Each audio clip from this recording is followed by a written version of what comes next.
Estaremos desarrollando el último capítulo correspondiente a Electrotecnia 2, que es Sistemas de puesta a tierra.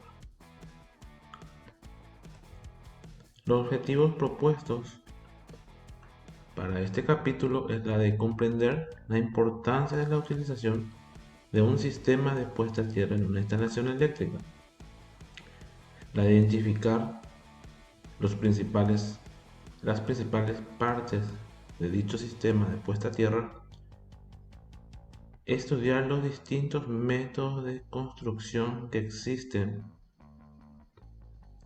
y la de realizar las correspondientes mediciones, tanto la de resistividad del suelo y la resistencia de puesta a tierra en sí.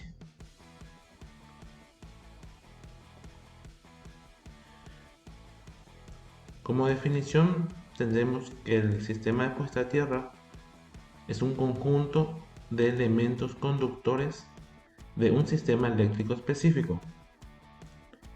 La misma no debe tener interrupción, o sea, un interruptor termomagnético o un seccionador, y tampoco debe poseer fusibles, las cuales estén conectadas a los equipos eléctricos con el terreno y por ende la puesta a tierra o la masa metálica que está enterrado.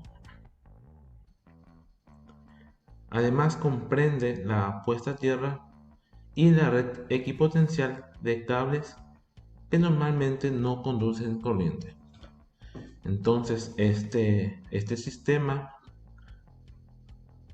abarca como un mecanismo de protección, ya sea para las personas cuando existe alguna corriente de fuga, ya sea de un equipo, de una instalación eléctrica, como también se utilizan en los pararrayos, ya la cual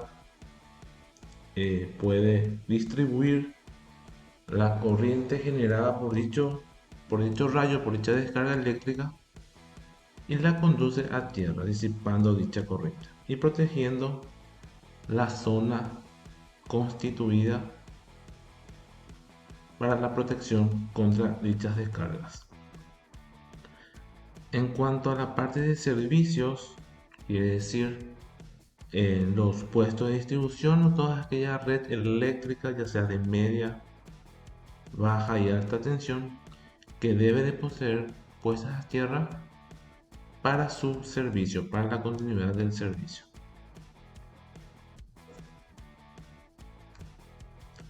Un concepto muy importante que debemos tener en cuenta es equipotencializar, que es el acto, proceso, práctica o acción de conectar partes conductivas y conductores activos con el sistema de puesta a tierra, por medio de conductores o DPS. El DPS, como vimos, es un dispositivo de protección contra sobretensiones, para garantizar un potencial definido entre dos o más superficies conductivas.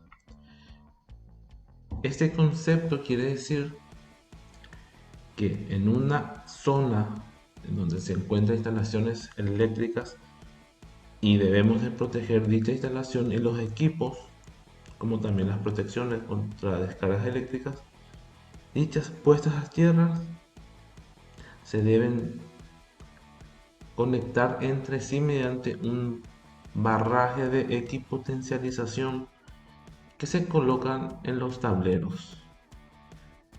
Por ejemplo, en una zona puede haber pararrayos, señales débiles, las propias instalaciones eléctricas, y también existe el puesto de distribución de dicha industria. Entonces, esas puestas a tierras deben conectarse en ese barraje de equipotencialización, de manera a que puedan obtenerse una zona de la misma potencialidad. O sea, que cada puesta a tierra, al ser conectados, tenga la misma diferencia potencial con respecto a las demás.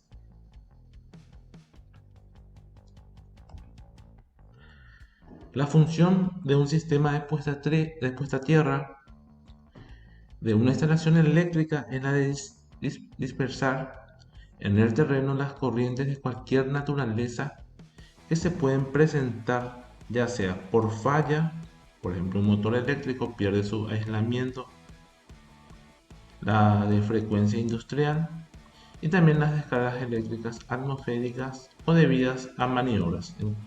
En cuanto a maniobras, quiere referirse a un cierre de un seccionador, fusible o un interruptor de una subestación.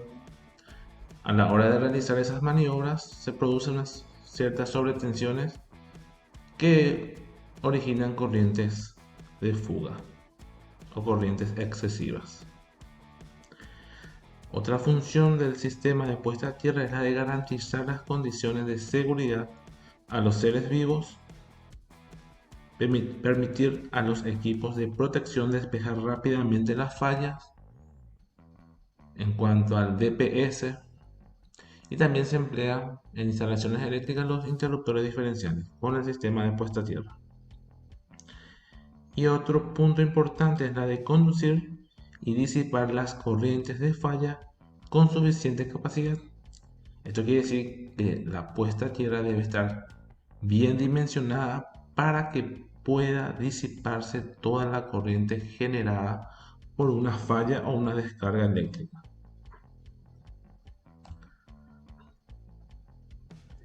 El sistema de puesta a tierra debe cumplir con requisitos mínimos entre los cuales se encuentran. El punto más importante es el valor de la resistencia que debe poseer la puesta a tierra, y la misma debe ser adecuado para ciertos tipos de instalaciones. En esta tabla, ya sea para una estructura de líneas, una línea de transmisión, ya sea en alta o media o muy alta tensión, el valor debe ser de 10 ohmios. Para estaciones y subestaciones, de 1 ohm. El puesto de distribución de media tensión debe ser de 5 ohmios. La de pararrayos y descargadores, 4 ohmios.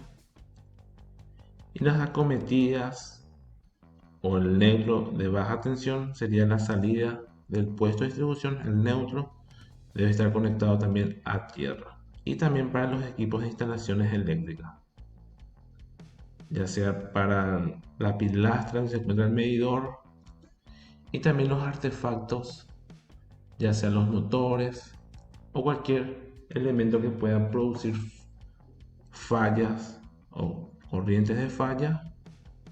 La misma debe ser como mínimo de 25 ohmios.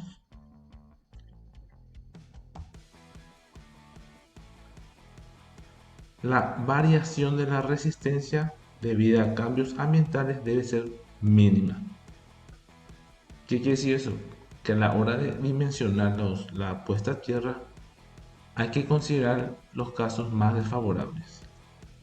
Ese caso es considerar un terreno donde la humedad es baja, y normalmente se debe de tener en cuenta que para obtener los valores mínimos de resistencia deben realizarse en épocas calurosas y secas.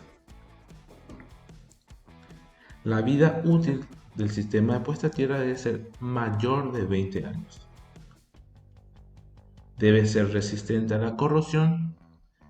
Eso quiere decir que se debe de emplear elementos adecuados para su construcción y tener en cuenta las características del terreno en donde estará la puesta a tierra. Su costo debe ser el más bajo posible sin que se comprometa la seguridad, costo-beneficio, y debe permitir su mantenimiento periódico. Los mantenimientos que pueden realizarse son las propias mediciones, que siempre esté dentro del rango establecido para la instalación eléctrica y que posea un registro para dichas mediciones, de manera a controlar la resistencia de puesta a tierra.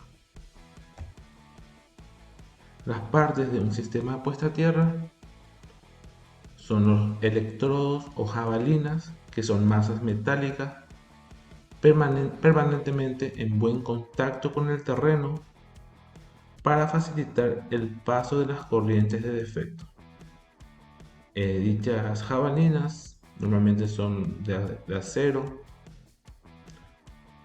con recubrimiento de cobre. Por lo ideal debe ser de 250 micras ese recubrimiento, de manera a que pueda proteger al elemento que es el acero. Entonces, lo ideal para una instalación es que sea de una jabalina que sea 100% cobre, pero el costo es muy elevado, entonces lo que se emplean son conductores, o sea, son electrodos de material de acero, pero con los recubrimientos de cobre. La línea de enlace con tierra, o también se le denomina bajante, el cual está formado por conductores que unen al electrodo o conjunto de electrodos con el punto de puesta a tierra. Y el punto de puesta a tierra es el punto situado fuera del terreno que sirve de unión entre la línea de enlace y la correspondiente línea en cual se encuentra el tablero con el barraje correspondiente.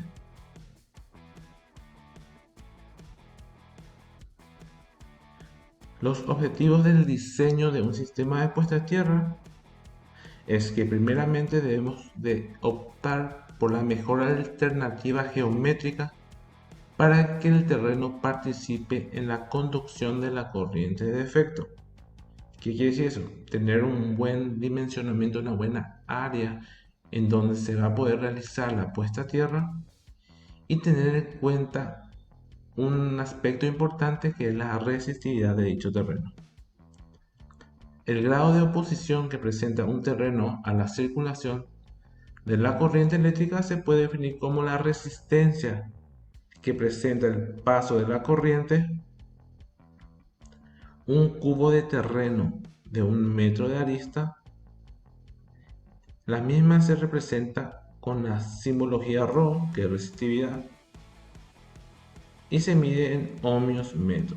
Entonces esto sería el cubo con aristas de 1 metro y por ella va a circular una cierta corriente.